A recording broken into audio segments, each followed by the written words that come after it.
السلام علیکم۔ بو علی سینا کا فرمان ہے، ٹھنڈا پانی اگر آپ کو جوانی میں بیمار نہ کرے تو جوانی کے بعد آپ کو سخت ترین بیمار کر دے گا۔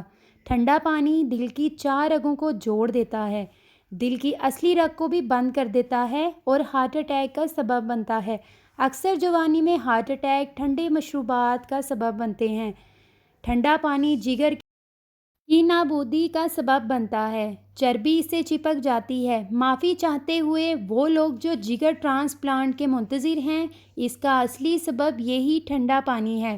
دراصل ٹھنڈا پانی معدے کے اندرونی پردوں کو متاثر کرتا ہے اور شوگر کا سبب بنتا ہے۔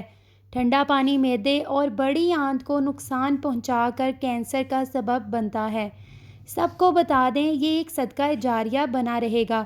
جو آپ کی وجہ سے ٹھیک ہو گیا، اس کے صحت پانے میں آپ بھی ثواب کے مستحق قرار پائیں گے۔ یہ ان لوگوں سے بھی شیئر کریں جن کو آپ پسند نہیں کرتے۔ اللہ تعالیٰ آپ کو جزا دے گا۔